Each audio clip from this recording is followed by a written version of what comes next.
Hello again. My name is Guillermo Bermudez from Workforce Solutions for South Texas, bringing you today's presentation Job Readiness class on mastering the virtual interview. Let's begin. Mastering the virtual interview. Before we continue, we need to know that there are two different types of virtual interviews. One of them is going to be the one-way virtual interview. This one-way virtual interview is where the employer will be providing you with a list of questions before the actual interview. They could send you an email with a list of questions on the day of or before. What you are going to do as the applicant, you will be answering these questions before and then either recording yourself or sending them an email with your responses. What we are going to be talking about today is going to be the two-way virtual interview. This two-way virtual interview is where you are on one side of the camera and the hiring manager is on the other side of the camera. This could be done via Zoom, Skype, WebEx, or any other video conference. There are benefits to having a virtual interview. As we all know, we all get nervous on any interviews. However, in a virtual interview, you get to choose what background you're in. You are not sitting in front of the interviewer or the hiring manager. You are at your own home, your own place, where you can decide what type of background will be behind you. This could be a bright and quiet place for your interview. You will be in a place that brings comfort to you. So this is where you are going to drown out the sound around you. So you select the place, the room in your house, or perhaps even like at the public library if it is open, or anywhere else. Virtual interviews actually can reduce a little bit of the stress that in-person interviews cause.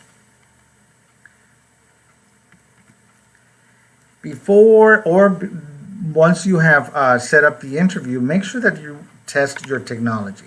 Your technology is going to be very important. Check your internet connectivity beforehand and not at the time of the interview. Check that your camera and your microphone are working properly as well. Do not wait for the last minute to check your audio and video, just in case you need to purchase a mini webcam with a built-in microphone. By checking your equipment days before your interview, you will have time to make alternate arrangements. You could decide and figure out or realize that you need to buy new equipment. Perhaps you might need to borrow equipment from somebody, or again, always available to you, contacting your local Workforce Solutions office for assistance. Avoid giving the hiring manager a reason to think that you might not be the right candidate for the job because you are fumbling with the audio or lighting during the virtual interview. Once we are at the interview, you will make sure that your scene is appropriate. Set the scene and minimize distractions. Find a room with adequate lighting, preferably near a window, but make sure that the window is not behind you. If need be, you can sit in front of a blank wall. Whatever the case may be, make sure that there is no light behind you, no top light, the camera, you don't have a lamp that is taller than you. So if you are sitting in front of a window, the natural light is going to be amazing. That will be better. Ensure that the area is tidy and organized. It is actually pretty hard to convince an employer that you are detail-oriented and organized when there is a laundry pile in the corner on your sofa. One other option is going to be to explore virtual backgrounds. Just go online, Google free backgrounds for video conferencing. Here I've placed two images. One of them, the one on the left, this gentleman, notice the lighting. The window is behind him, and so what that causes, it causes the individual to have a dark shadow on him. The image on the right is a virtual background that I looked up, and they are free, like I say. You can download those and you can apply those to your video conference. Whatever your background is going to be, make sure that it is appropriate for a professional interview. What I mean by that is that if you are going to be Googling backgrounds for your interview session, do not put underwater, let's say the sea, or up in space. Something that is professional is going to be way better. The camera lens also should be set at the same height or as your hairline. If you're looking, that way you're looking slightly upward. Use stacks of books if necessary. Keep your distance from the camera, but not too far. Remember that good lighting is a key to a good video experience. You want a soft, direct light in front of you, not behind you or to your side. So once you are ready, you are going to sit down. You are prepared. You are ready. This is not the time to Google answers in the middle of the interview. Do your research of the company before your interview. You can use sticky notes for easy reference. Print out a copy of your resume so you don't forget key points. And be prepared to answer common questions. So I'm letting you know that there are very common questions that a lot of interviews ask at all interviews. So one of those is going to be, for example, tell me about yourself. You already know yourself, so you're going to be listing professional achievements. This is not the time to be talking about your personal life story.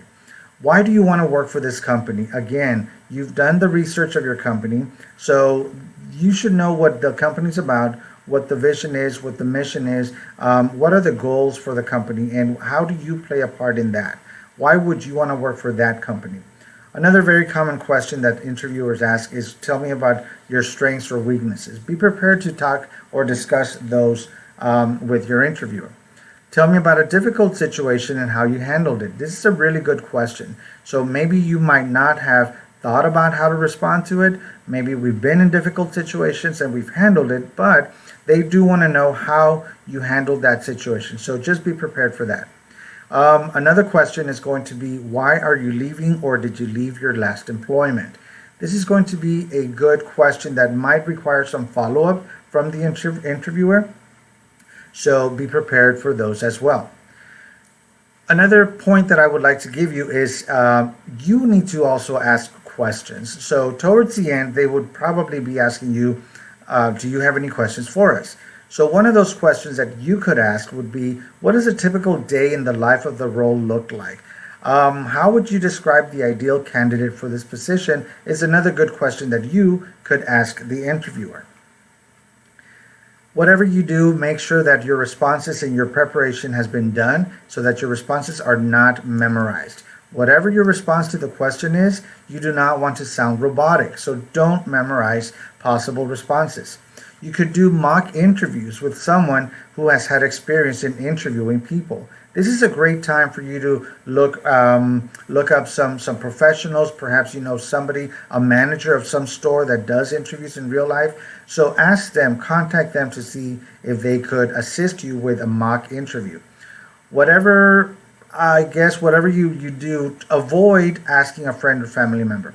If that is your only choice, that is okay. But tell them to be objective on their feedback. They're going to love you. They love you, so they're going to tell you, oh, you did great. That was awesome. But ask for real feedback. How would they feel if that was an actual interview? Let them know that you want some real pointers so that you can prepare for that interview. We're going to be discussing a little bit on monitoring your body language. Notice this image that I have here. She has a smile. She looks enthusiastic. She's doing that wave because we cannot do the handshake when we're doing a virtual interview. So we're doing the wave. But notice her enthusiasm. She's sitting upright. She's prepared for this interview. She's excited. That's what I suggest that you be prepared for as well. And just as we know, like I mentioned, it is very difficult to show enthusiasm in a video. So it's going to make it a little bit more challenging, but it can be done. Your body language will help definitely convey that image, that feeling of enthusiasm, and you're ready for this interview. So your body language will be able to help. So make sure you sit up straight, smile. Keep your camera, like I mentioned, at eye or hairline level. Keep your focus on the camera and not on the image of the hiring manager or you. This is going to be really obvious when you're looking at yourself or looking at the hiring manager when you're speaking. It is okay to look at the hiring manager when they are speaking, when they're giving you the question, but once you start answering, do not look at any image on your screen. Look directly at the camera. This is going to give the interviewer the feeling that you're looking at them directly at you're having direct eye contact.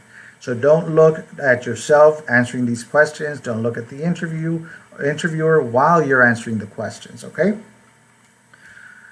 And another important point that it must be discussed, dress the part. This is a real interview. This is an interview, whether it is in person or virtual. If you were to be having an in-person interview, you would not be sitting like this young lady on the image here on this slide. You would not be sitting on the bed with your hair wrapped in a towel. So make sure that you do dress the part. Do your hair, do your makeup, ladies. If that is what you do on a normal day, you must do that or continue to do that as well for the virtual interview. It is highly recommended from professionals that you actually wear a little bit more makeup because the cameras tend to make us look a little bit pale. So you might want to just accentuate that makeup. I'm not saying that for men, guys, okay? All right, whatever we're wearing, make sure you dress professional, as if you were attending an in-person interview. Studies show that people feel most authoritative, trustworthy, and competent when wearing formal business attire. That I got from online.hbs.edu. And when in doubt, wear solids and try to avoid stripes and tiny patterns. Wear something comfortable above all. If you see this image on the right, the gentleman's shirt, it looks a little distorted because he's wearing stripes. So the image comes across a little bit blurry. But, you know, it is the way you handle yourself, the questions, your responses, what's going to really make yourself stand out. Make a connection. It is not easy to connect with everyone. We know that. In real life, we know it's hard to make a connection. But it is going to be really important for us to try and do so through this virtual interview. Make a connection with the hiring manager so that he or she remembers you over all other applicants. The recruiter might enjoy the break from the routine questions. What that means is that when we're responding to these questions, we're going to be responding as they pertain to this job and to this company. We're going to try and avoid personal anecdotes, personal stories. However, if a personal little story comes out naturally, it just flows out, and you make that connection with the employer, that could be a good thing. So now you're connecting with this employer, and it could be a little something extra for you. So be yourself. Are you a good fit for the company? You applied to this company for a reason. You applied because you feel that you would be a good fit. So we need to show that employer that we are the great fit for this company. Virtual interviews are already difficult as it is because we're using technology. We tend to get nervous, but making it difficult to determine if you are the best fit for the company's culture is going to be up to us to get over. So we need to show that employer that we are the right fit. Show your enthusiasm, your smile, and everything should be good, okay? So be expressive with your responses. This way, you're going to be showing the interviewer that you have the good vibe for the company. Once your interview has completed, immediately follow up. I suggest that you send a thank you email to the hiring manager or people that were on the panel. Send them a follow-up email within 24 hours of the interview, later on that afternoon or perhaps the next morning, really quick. This is a perfect time for you to resell yourself and express the unique strengths you bring to the company. Once you have sent that email and said, thank you so much for your time, I do appreciate your time that you took to interview me. This is going to also give you a little minute or two to perhaps mention some talking points you might have missed during the interview. This is going to be brief, not a really long email either. Your note should leave a lasting impression. Just a thank you, a brief little points that you might have forgotten, but that would be it. So, in summary, don't forget that preparation is going to be key from beginning to end. Technology connection is going to be important. Researching the company is going to be really, really important because it will give you the right answers to the questions, and it'll help you answer all questions clearly. So looking the part, playing the part in front of that camera is going to be important. So I do wish you nothing but success on that interview and everything else, of course. I thank you so much for your time. My name is Guillermo Bermudez. You can reach me at guillermo.bermudez at southtexasworkforce.org, and we are Workforce Solutions for South Texas, 1406 Jackman Road, Suite A, Laredo, Texas 78040. SouthTexasWorkforce.org is our website that you can reach us. So thank you so much for joining me today, and I hope to see you again in another presentation. There will be plenty others to come, so join us once again. Have a great day.